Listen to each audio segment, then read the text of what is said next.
कुढ़नी उपचुनाव में भले ही वीआईपी को हार का सामना करना पड़ा हो, वोटों के मामले में बीजेपी जेडीयू के बाद तीसरे नंबर पर वीआईपी रही हो।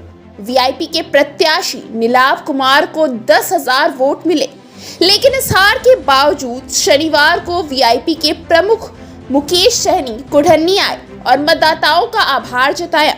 इस दौरान उन्होंने सबसे पहले बाबा केवल महाराज मंदिर में पूजा अर्चना की और फिर वीआईपी कार्यकर्ताओं और लोगों के बीच देसी घी के लड्डू बांटकर जश्न मनाया। आपको बता दें, मुकेश सहनी ने कुढ़नी उपचुनाव का परिणाम आने से एक दिन पहले ही अपने घर पर 1 टन देसी घी के लड्डू बनवाए थे, जिसके बाद हर कोई यही पूछ रहा था कि जब वीआईपी पार्टी की कुढ़नी चुनाव में हार हुई तो फिर ये लड्डू किसके लिए बन रहे हैं, जिसे लेकर मुकेश सहनी ने कहा कि कुढ़नी उपचुनाव में भले ही हमारी हार हुई हो, लेकिन हमारे कार्यकर्ता हतोत्साहित नहीं हुए।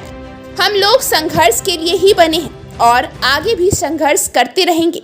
अब हमारी पार्टी आगामी चुनाव की तैयारी में जुट गई है। जीत होती है या मुराद पूरी होती है तो लड्डू बांटा जाता है। बुचहा में आपने बीजेपी को हरा दिया तो बांटा, यहाँ पर क्या बीजेपी की जीत पर? देखिए, हम किसी को हराने के लिए कभी नहीं उतरेंगे या ना उतरे हैं।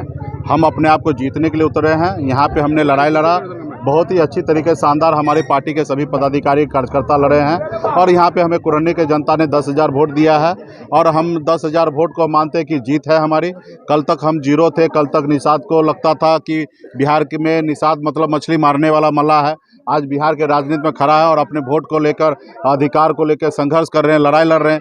तो ये हमारे कहने पे 10,000 वोट हमारे प्रत्याशी को मिला, तो ये हमारी जीत है। तो इसलिए इसको जीत में लिया और जीत का जश्न हम अपने लोगों के बीच में निकले हैं। घी का लड्डू लेके घूम रहे हैं और बांट रहे हैं। हमें किसी पार्टी से लेना देना नहीं है। हमारे लोग हमारे पे भरोसा किया है, ये हमारी उपलब्धि है।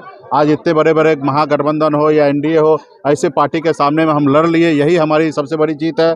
आज आदरणीय लालू प्रसाद जी, नीतीश कुमार जी, स्वर्गीय पासवान जी, इन लोगों ने अपने दम पर लड़ाई लड़कर और बिहार में राजनीति अपने हिसाब से खड़ा किए और अपना वोट को ट्रांसफ़र करने का क्षमता बनाए। आज उसी के रास्ते पे चलकर संघर्ष करके अपना वोट को हम अपने प्रत्याशी के प्रति ट्रांसफ़र कर पा रहे हैं। ये हमारी उपलब्धि है, जीत है। आप बात देख लीजिए, 1990 से लेकर 2022 के बीच में 3 नेता के अलावा चौथा नेता कोई नहीं बना, लेकिन आज हमने चौथा नेता अगर आप पूछिएगा बिहार में तो सनब मल्ला नाम आएगा कि भाई सिमरी बख्तियारपुर में हमने वोट ट्रांसफ़र किया, हमने बुचहा में वोट ट्रांसफ़र किया 30,000, कुढ़नी में 10,000 वोट ट्रांसफ़र किया। ये हमारी उपलब्धि है।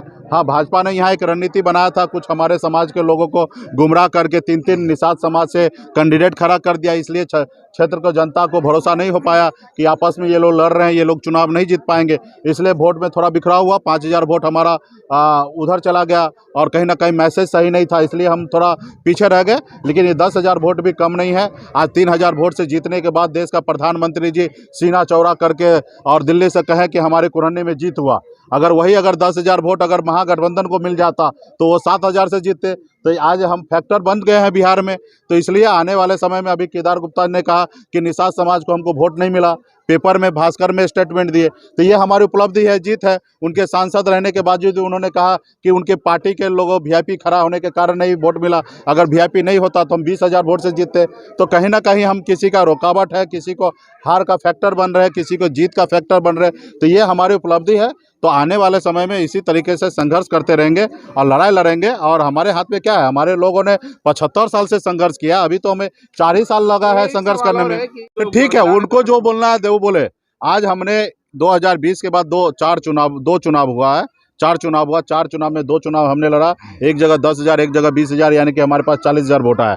और आज देखिए एलजेपी ने लड़ा 2 जगह मिला के 10,000 वोट आया। तो 40,000 कहाँ 10,000, हम किसी से कम थोड़े। आज बिहार में 3 नंबर की पार्टी है और भी संघर्ष करेंगे। आज 10,000 हुआ, यही हमें जीत दिलाएगा। कल हमारे लोग जागरूक होगा, कल 10,000 का 30,000 में बदलेंगे और एक समय आएगा 70,000 में बदल के अकेले चुनाव जीत सकते। तो ठीक है, हम जो हमें कमी लगा महसूस हो रहा है, हमारे लोगों ने गुमराह कर दिया, पैसा वैसा दे के गुमराह कर दिया। आने वाले समय में और संघर्ष करेंगे। और कल तक तो हमारे पास एक भी वोट नहीं था, आज 10,000 है ना, यही इसी को हम लोग जीत मानते हैं। क्या महागठबंधन और एनडीए से अलग आप कोई फ्रंट बना सकते हैं? जी नहीं, बिल्कुल ही नहीं। हम आने वाले समय में 24 में किसी गठबंधन में लड़ेंगे और किस गठबंधन में लड़ेंगे वो समय आएगा, बताएगा।